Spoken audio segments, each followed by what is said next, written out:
بھارتی آرمی کے حاضر سروس افسران پاکستان میں دہشت گردی میں ملوث ہیں۔ پاکستان نے بھارت کی اسپانسرڈ دہشت گردی کے ناقابل تردید ثبوت پیش کر دیے۔ بھارتی فوج کے جونیئر کمیشنڈ آفیسر نے بے گناہ شہریوں کو قتل کرنے کا ہدف دیا۔ D G ISPR lieutenant general Ahmed Sharif Chaudhry نے نیوز بریفنگ میں بتایا، معصوم شہریوں کو نشانہ بنانے کے لیے جہلم بس اسٹینڈ کا ہدف چنا گیا۔ جہلم بس اڈے کے قریب سے ایک دہشت گرد پکڑا گیا۔ پکڑے جانے والے دہشت گرد مجید نے پاکستان میں 47 کارروائیاں کی۔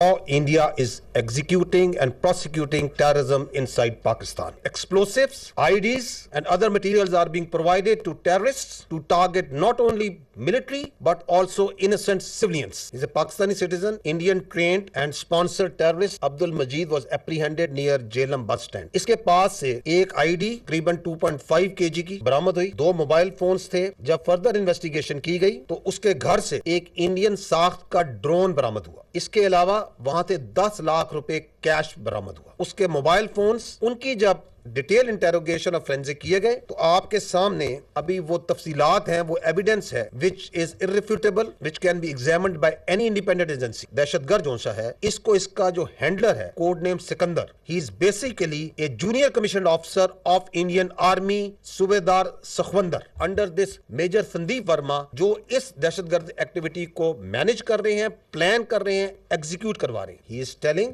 کہ ہم بلوچستان سے لے کے لاہور تک دہشت گردی کرتے ہیں۔ وہ انٹری کے ڈیٹیلز بتا رہا ہے، ٹیرر فائنینسنگ کیسے کرتے ہیں۔